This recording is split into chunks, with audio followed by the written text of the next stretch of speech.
ನನ್ನ ಪ್ರೀತಿಯ ಕರ್ನಾಟಕ ಜನತೆ ಶುಭ ಮುಂಜಾನೆ. Hey guys, good morning, welcome to my new log.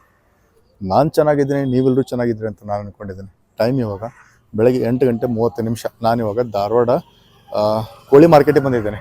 ಯಾಕಂತಂದ್ರೆ ನನ್ನ ಮನೇಲಿ ಒಂದೆರಡು ಕೋಳಿ ಸಾಕಿದ್ದೆ. ನಾನು ಇವತ್ತು ಆ ಕೋಳಿ ಮಾರಕ್ಕೆ ಬಂದಿದ್ದೀನಿ. ಇವತ್ತು ಲೈಫ್ ಹೆಂಗಿರ್ತೈತಿ ಅನ್ನೋದನ್ನು ನಾನು ನಿಮಗೆ ತೋರಿಸೋ ಪ್ರಯತ್ನ ಮಾಡ್ತೀನಿ.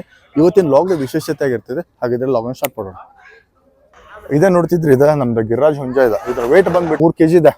ನಾನು ಮಾರ್ಕೆಟಿಗೆ ತೊಗೊಂಬಂದಿದ್ದೇನೆ. ಇವಾಗ ಏನೇನು ಕೇಳ್ತಾರೋ ನೋಡೋಣ. ಒಂದೊಳ್ಳೆ ರೇಟ್ ಬಂದ್ರೆ ಕೊಟ್ಟು ಹೋಗ್ಬಿಡೋಣ. ಬಂದ ಒಂದು ಹಾಫ್ ಆನ್ ಅವರ್ ಆಯ್ತು. ಕಸ್ಟಮರ್ಸ್ ಎಲ್ಲ ಬರ್ತಿದ್ದಾರೆ, ಕೇಳ್ತಿದ್ದಾರೆ. ನೋಡೋಣ ಏನೇನು ಆಗ್ತೈತೆ ಅನ್ನೋದನ್ನು. ಇಲ್ಲಿ ಫಾರ್ಮರ್ ಇದ್ದಾರೆ. ಫಾರ್ಮರ್ ಹತ್ರ ಮಾತಾಡ್ತೀನಿ. ಯಾಕಂದ್ರೆ ತುಂಬ ಜನ ಹೇಳ್ತಾರೆ, ಸರ್ ಲೈಫ್ ಭಾಳ ಕಷ್ಟ ಇದೆ, ಮಾರ್ಕೆಟ್ ಇಲ್ಲ, ಬೆಳೆಸ್ತೇನೆ ಮಾರಕ್ಕೆ ಆಗ್ತಿಲ್ಲ ಅಂತ ಹೇಳ್ತಿರ್ತಾರೆ.